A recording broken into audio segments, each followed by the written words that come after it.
Salut, c'est Maxence, bienvenue dans cette 28e vidéo de cette série Investisseurs, Agisseurs. Je suis très heureux de te retrouver pour cette nouvelle vidéo. Donc on est toujours dans la semaine sur la performance et aujourd'hui on va voir comment et pourquoi du coup éliminer les tâches inutiles ou peu rémunératrices. Donc c'est très important si tu veux performer dans l'investissement immobilier. Donc je sais pas si tu as remarqué, mais tu as souvent beaucoup de tâches inutiles ou très peu rémunératrices qui te saoulent, qui te démoralisent quand tu dois les faire et du coup au final tu fais rien parce que tu dis ouais, ça me saoule de le faire, du coup je préfère rien faire. En gros, c'est tellement démoralisant qu'au final tu as limite envie de rien faire plutôt que de les faire, et ça je te comprends très bien. Et du coup l'objectif de cette vidéo c'est de te donner quelques solutions pour vraiment éviter d'être dans ce cas-là, de se dire ok, j'ai des tâches inutiles et qu'est-ce que je dois faire, enfin voilà, comment faire du coup pour supprimer ça. Donc moi ce que je te conseille c'est déjà d'analyser. Moi ce que j'avais fait, je me souviens, c'est que j'avais fait une liste de toutes les tâches inutiles que je faisais toute la journée et des tâches que j'étais obligé entre guillemets de faire. Ça c'est ce que tu crois, mais c'était des tâches que je pensais que j'étais obligé de faire et qui me saoulaient complètement, et du coup ça me démoralisait, et ce qui faisait que j'étais plus du tout performant. Donc première chose à faire, ce que je te conseille, c'est d'analyser tout ce que tu as à faire. Par exemple la compta, gérer des locataires, faire des courses ou tout ça. Il y a des choses qui doivent sûrement te saouler tout au long de la journée, que tu penses que c'est obligatoire et pourtant ça ne l'est pas forcément. Et une fois que tu as fait tout ça, que tu as analysé tout ça, ce que je te conseille de faire, c'est de réfléchir comment est-ce que tu peux déléguer ces tâches pour éviter de les faire toi-même. Donc pourquoi pas les déléguer. Typiquement les courses, moi maintenant je les fais plus. Je commande sur internet rapidement, j'ai ma liste et d'une semaine sur l'autre je fais copier-coller, et au final c'est la même liste de courses. Donc comme ça après elles sont livrées chez moi et ça m'évite de prendre 1 heure ou 2 pour aller dans les magasins, choisir les articles en rayon, les mettre, ah ben non tiens je veux peut-être ça, je veux peut-être pas ça. Enfin tu vois, c'est vraiment un truc moi qui m'énerve, surtout qu'il y a beaucoup de monde à chaque fois dans les magasins, tu perds du temps rapidement. Donc je préfère que ça soit quelqu'un d'autre qui me fasse mes courses et comme ça il me les livre chez moi et moi je suis tranquille, j'ai juste à les mettre dans le frigo et comme ça je suis tranquille.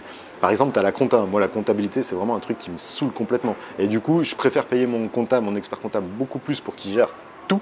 En gros, je lui envoie les documents, enfin on a un Dropbox partagé et je mets tous les documents dedans et moi je veux rien gérer du tout. Donc voilà, c'est un truc, il faut vraiment que tu te mettes dans cet esprit, ok, il y a cette tâche qui est inutile, je l'analyse, comment est-ce que je peux la déléguer?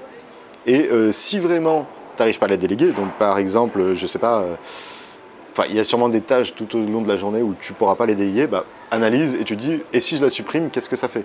Donc tu vois, c'est un coup, tu pourras soit la déléguer, soit carrément la supprimer si c'est pas rémunérateur, si ça ne te sert pas forcément à grand chose et que tu t'es dit ok, il faut que je fasse ça, mais c'est pas forcément utile. Donc ça c'est très très important. Par exemple aussi un autre cas de figure, c'était moi j'ai délégué la gestion des locataires. La gestion des locataires relous, tu auras toujours, surtout en courte durée, si tu commences à avoir 1, 2, 5, 10 appartements en location courte durée, tu auras potentiellement beaucoup plus de locataires relous. Et ça je l'ai vraiment délégué à mon gestionnaire. Je lui ai dit écoute, les locataires c'est toi qui les gères. Moi j'ai pas envie d'en entendre parler. Moi je te ramène du business, je te paye un petit peu plus, ça me dérange pas, mais tu gères ces locataires. Moi j'ai autre chose à faire. Et je sais que le fait d'avoir des locataires un peu relous, c'est quelque chose qui va un peu te polluer l'esprit et du coup tu seras plus efficace sur tout ce que tu dois entreprendre, tu vois. Et du coup, c'est ça qui est saoulant pour moi, c'est de me dire, ok, je dois régler un problème d'un locataire qui se plaint parce que la Wi-Fi est pas assez performante, par exemple. Je te dis une connerie. C'est pas ça ma valeur ajoutée. Moi, je préfère payer quelqu'un qui va gérer ça plutôt que de le gérer moi-même, parce que je sais que moi, le temps que je passerai à gérer ça et le temps que je me remettrai psychologiquement de cette situation négative, j'aurais perdu du temps et je serais moins performant dans le reste. Donc voilà, je préfère analyser tout ce qui me pollue un petit peu, toutes les tâches inutiles, tout ce qui ne m'intéresse pas et qui me fait perdre du temps inutilement, et de faire un maximum de trouver quelqu'un pour les déléguer. Et maintenant, de nos jours, il y a énormément de personnes à qui tu peux déléguer. Je ne sais pas, par exemple, si c'est la gestion des réservations, si c'est la gestion des calendriers, tu peux très bien faire des procédures et le déléguer à une personne parce qu'il y a une procédure qui est claire, c'est une procédure que tu mets en place tous les jours. Et voilà, donc l'objectif, c'est que tu fasses une procédure, tu délègues ou tu supprimes carrément cette tâche et comme ça tu te fais pas chier. Donc voilà, j'espère que cette vidéo t'a plu. C'est une petite vidéo, mais pour moi elle est essentielle aussi, c'est vraiment d'éliminer un maximum toutes ces tâches inutiles parce que ça ne te servira à rien, c'est pas quelque chose qui va te faire gagner des sous. Donc pour moi c'est inutile et vaut mieux se focaliser là où tu as une plus grosse valeur à apporter dans ton domaine. Donc typiquement, investir dans l'immobilier, c'est plus important que gérer un locataire. Tu vois, parce que le fait d'investir dans l'immobilier, ce sera une action qui va payer sur le long terme. Le fait de gérer un locataire, c'est juste du one shot.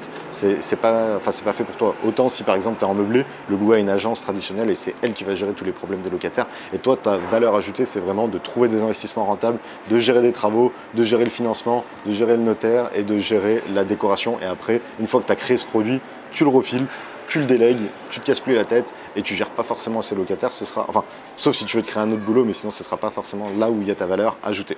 Donc voilà du coup pour ce qui était de cette vidéo, j'espère qu'elle t'a plu. N'hésite pas à la partager d'ailleurs à des personnes qui ont beaucoup de tâches inutiles, comme ça pourra leur permettre de se poser quelques questions. Et moi dans tous les cas je te dis à demain pour une prochaine vidéo. Ciao!